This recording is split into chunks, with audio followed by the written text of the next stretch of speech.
Good morning students, myself S.K. Shukla. I am going to start new topics. भोजन अंतर ग्रहण करने की विधियां। प्यारे बच्चों, मैं आपको बता रहा था जंतुओं में पोषण।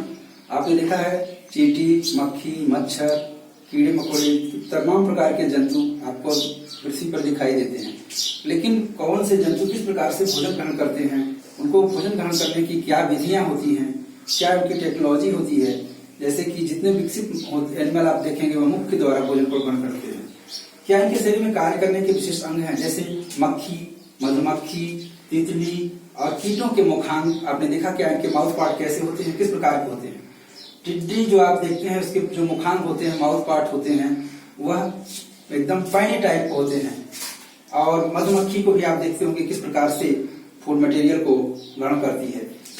इस लंबी नलिका के समान उसमें एक लंबी नलिका होती है, ट्यूब लाइक स्ट्रक्चर, जो भोजन को क्या करती है, ग्रहण करने में सहायक होती है। और जैसे कि आप जो देखेंगे रेप्टाइल्स, जिसे कहते हैं सरीसृप वर्ग। तो सरीसृप वर्ग में जैसे आप पढ़ेंगे आगे, हमारे यहाँ जंतु जगत में बहुत से जंतु आपको दिखाई देते हैं। तो सरीसृप वर्ग के जंतु जो होते हैं जिसे कहते हैं रेप्टाइल्स। तो ये रेप्टाइल्स जो होता है, रेप्टिलिया पाया जाता है। ये रेप्टाइल्स जो होते हैं सरीसृप वर्ग, जिसे कहते हैं सरीसृप वर्ग। तो सरीसृप वर्ग में आप छिपकली देखे होंगे, आपके घरों में होती है और यह दीवारों पर हमेशा चिपकी रहती है। आप ध्यान से क्या देखें कि छिपकली किस प्रकार से भोजन को, किस प्रकार से छोटे छोटे कीड़े मकोड़े को ग्रहण करती है। छिपकली के कुछ लोग कहते हैं कि छिपकली के दांत नहीं देते, इसके दांत जो होते हैं मुड़े होते हैं और नुकीले होते हैं।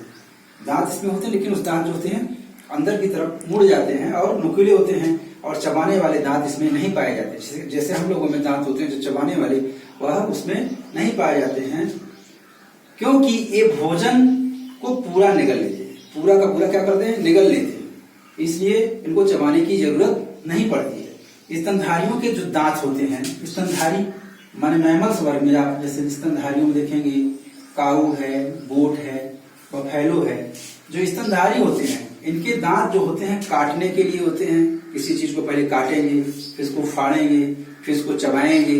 इस प्रकार से इसमें 4 प्रकार के दांत होते हैं स्तनधारियों में। पहले दांत को कहते हैं स्तनधारियों के दांत को कृंतक। कृंतक क्या होता है, यह दांत जो होता है काटने का कार्य करता है। यह दांत जो होता है काटने का कार्य करता है। दूसरा दांत इसमें जो पाया जाता है उसको कहते हैं रदनक। ये जो होता है रदनक जो होता है, इसका नाम आप जानते होंगे, ये फाड़ने का कार्य करता है। रदनक जो होता है किसी फाड़ने का कार्य करता है। तीसरा जो दांत इसमें पाया जाता है उसे कहते हैं अग्रचवर्णक। अग्रचवर्णक जो आगे की तरफ होता है उसे कहते हैं अग्रचवर्णक। अग्रचवर्णक जो होता है यह पीसने और चबाने का कार्य करता है, किसी चीज को पीसना और चबाना। और जो चौथा प्रकार का दांत होता है इसे कहते हैं चवर्णक। ये चौथा दांत होता है इसे कहते हैं चवर्णक। ये चवर्णक क्या करता है, यह दांत जो होता है पीसने और चबाने का, किसी चीज को पीसता है और चबाने का कार्य करता है। इस प्रकार से स्तनधारियों में 4 प्रकार के दांत होते हैं। इसे कहते हैं इंसीजर, कैनाइन, प्रीमोलर और मोलर। इंसीजर इंग्लिश में कहते हैं incisor, canine, premolar, molar. There are 4 types of teeth found in the mammals. इसमें स्तनधारी में 4 प्रकार के दांत होते हैं और इनके जो भोजन जो होते हैं ग्रहण करने के तरीके अलग होते हैं। पक्षियों में बताया, पक्षी को आपने देखा होगा दांत के स्थान पर बीक पाई जाती है, इसे कहते हैं चोंच। पक्षियों में दांत के स्थान पर क्या पाया जाता है, चोंच पाया जाता है। पक्षी वर्ग, एवीज वर्ग में आप देखेंगे कि एवीज वर्ग के जो हमारे पक्षी वर्ग के जो जंतु होते हैं जिसे कहते हैं एवीज वर्ग, तो इसमें क्या होता है, इसमें दांत के स्थान पर क्या पाई जाती है, चोंच पाई जाती है।